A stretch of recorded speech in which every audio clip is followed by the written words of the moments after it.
জুলাই সনদ অনুসরণ করতে হবে না।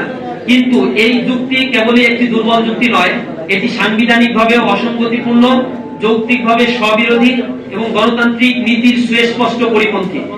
এই অবস্থানের অসারতা তিনটি মৌলিক আইনি ভিত্তির আলোকে ব্যাখ্যা করা যায়। এখানে একটি মৌলিক সাংবিধানিক দ্বন্দ্ব স্পষ্ট হয়ে ওঠে। জনগণের প্রত্যক্ষ সার্বভৌম অর্থাৎ পপুলার সভরেন্টি বনাম সংসদীয় সংখ্যাগরিষ্ঠতার একটি দাবি। জনরায়ের সর্বোচ্চ সাংবিধানিক বৈধতা আসলে কি? বাংলাদেশের সংবিধানের 7-1 অনুচ্ছেদে সুস্পষ্টভাবে ঘোষণা করা হয়েছে, প্রজাতন্ত্রের সকল ক্ষমতার মালিক হবে জনগণ। এই নীতির আলোকে রাষ্ট্রের সকল সাংবিধানিক ও আইনগত কাঠামো শেষ পর্যন্ত জনগণের ইচ্ছার উপর ভিত্তি করেই প্রতিষ্ঠিত। যখন কোন দলিল, এই ক্ষেত্রে জুলাই সনদ ও তার বাস্তবায়ন আদেশ, সরাসরি গণভোটের মাধ্যমে জনগণের সামনে উপস্থাপিত হয় এবং বিপুল সংখ্যাগরিষ্ঠতার মাধ্যমে অনুমোদিত হয়, তখন সেই অনুমোদন একটি সাধারণ রাজনৈতিক সমর্থন নয়, বরং এটি একটি প্রত্যক্ষ সার্বভৌম ম্যান্ডেট। প্রায় 68.69% ভোটারের হ্যাঁ ভোটের আইনি তাৎপর্য হলো জনগণ জুলাই সনদকে তার সামগ্রিকভাবে গ্রহণ করেছে। এই গ্রহণযোগ্যতা কোনো খণ্ডিত বা শর্ত সাপেক্ষে অনুমোদিত নয়, এটি একটি পূর্ণাঙ্গ অনুমোদন।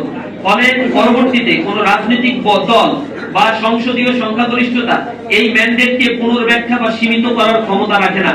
সাংবিধানিক তথ্য অনুযায়ী যখন প্রত্যক্ষ গণভোটের মাধ্যমে জনগণের মতামত প্রকাশিত হয়, তখন তা একটি উচ্চতর নরমেটিভ অবস্থান ধারণ করে, যা দলীয় ইশতেহার বা সংসদীয় সিদ্ধান্তের উপরে প্রাধান্য বিস্তার করে।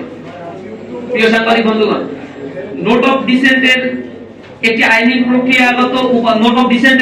প্রক্রিয়াগত একটি উপাদান, যা মূলত খসড়া প্রণয়ন ও আলোচনার পর্যায়ে রাজনৈতিক দলগুলো মত পার্থক্যের ক্ষেত্রে নথিভুক্ত করা হয়।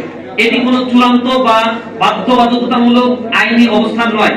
যখন একটি খসড়া দলিল, তার মধ্যে ভিন্ন মতগুলো অন্তর্ভুক্ত ছিল, সরাসরি জনগণের সামনে গণভোটের মাধ্যমে এটি উপস্থাপিত হয় এবং জনগণ সেটিকে অনুমোদন করে, তখন পূর্ববর্তী সকল প্রক্রিয়াগত আপত্তি বা ভিন্ন মত স্বয়ংক্রিয়ভাবে আইনিভাবে গুরুত্ব হারায়।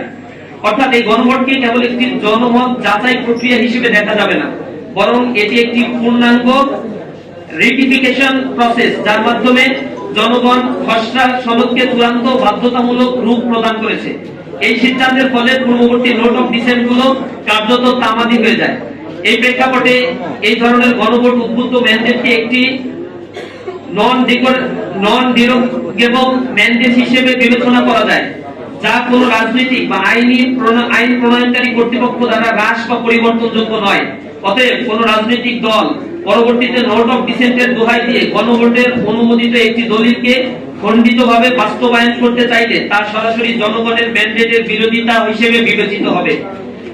এই ক্ষেত্রে আমরা দেখছি সরকারের বর্তমান যারা রয়েছে, তাদের বিভিন্ন ক্ষেত্রে স্ববিরোধী কিছু মতামত তারা ব্যক্ত করছে। বর্তমান সরকারের আইনমন্ত্রী অন্তর্বর্তীকালীন সরকারের সময় রাষ্ট্রের প্রধান আইন কর্মকর্তা হিসেবে তিনি অ্যাটর্নি জেনারেল হিসেবে দায়িত্ব পালন করেছিলেন।